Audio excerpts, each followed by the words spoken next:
Minsan ba ang mood mo ay parang weather? Mainit ngayon, malamig mamaya? Akala ng marami, pangbabae lang ang hormonal imbalance dahil sa regla, pagbubuntis o menopause.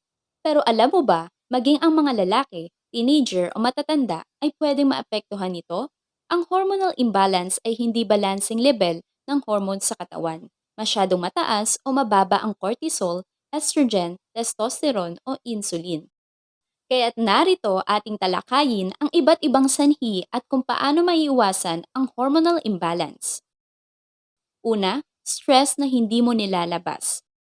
Kapag pinipigil ang iyak o laging okay lang kahit hindi, tumataas ang cortisol level na sumisira sa hormonal balance. Kaya bilang solusyon ay maglaan ng tahimik na oras para sa sarili, journaling, therapy o kahit simpleng self-care breaks. Pangalawa, sobrang exposure sa plastic at chemicals sa pagkain. May tinatawag na endocrine disruptors sa ilang packaging o instant food na ginagaya ang hormones at nagiging lason sa ating katawan.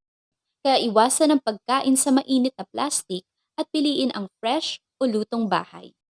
Pangatlo, walang sapat na tulog sa tamang oras. Ang puyat sa pagitan ng 11 p.m. to 3 a.m. ay nakakasira sa natural na hormone reset ng katawan. Matulog bago mag alas 11 at gumamit ng dim lights o blue light filter. Pang-apat, bigla ang pagbawas o pagtaas ng timbang.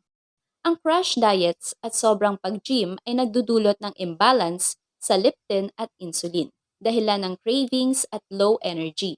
Kaya kumain ng tama, regular ang galaw at iwas sa biglaan o sobrang pagbabago sa routine.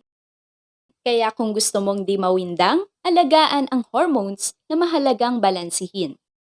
Huwag kalimutang mag-subscribe at samahan kami sa mga susunod pang talakayan ng malusog na katawan at isipan.